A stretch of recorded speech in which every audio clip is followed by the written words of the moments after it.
Mr. President, on clean energy investment. When President Biden comes before the Congress to deliver his State of the Union this week, Americans will hear a clear theme. America's economy is accelerating, inflation is decelerating, and the investments Democrats made in the past few years. I was proud to be Majority Leader during probably the most successful, productive Congress in 30 years, and these investments are really paying off. Today, for example, many Americans are paying less for insulin than they did a few years ago, thanks to reforms we made on the IRA. Seniors on Medicare have a cap on prescription drug spending. No longer does a serious illness mean seniors on Medicare spend $10,000 or more in prescription drug expenses. Consumer sentiment is way up compared to 2 years ago. And despite so many naysayers who were sure there'd be a recession, inflation has slowed to more normal levels without causing a recession.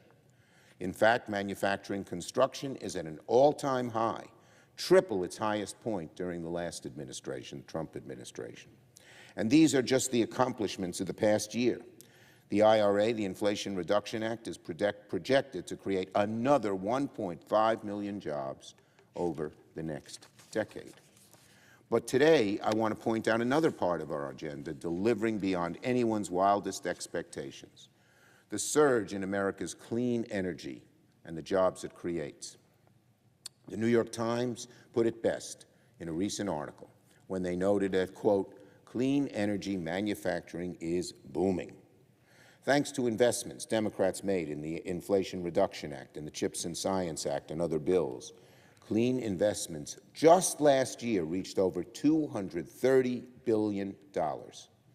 For context, that's triple the investment levels of 2019, just 5 years ago.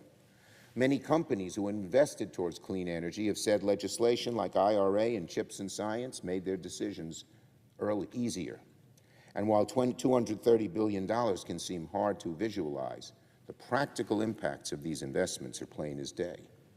Americans see these investments at work through new EV battery plants, new construction sites, new good-paying jobs that will stick around for years. Our economy has added nearly 30,000 jobs in power generation and supply, a stark turnaround from years of decline during the previous administration. New Yorkers see these investments through the surge of onshore wind and solar energy production, and through all the factory openings we've seen across the state, particularly in upstate New York, an area that in the past had lost jobs. Manufacturing jobs is now growing again. It's great news. Makes us all very happy. Consumers will see these investments at work through cheaper EVs. And in time, Americans everywhere will see these investments pay off through less pollution, cleaner air, fewer kids getting sick from asthma and other illnesses. That's something we're very proud of. Sometimes it can take a while for the effects of an ambitious agenda to take root. We saw this happen with ACA. But today, the evidence is pouring in that President Biden and Democrats put in over the past few years. The investments are paying off in a big way for our country, and Americans are beginning to take notice.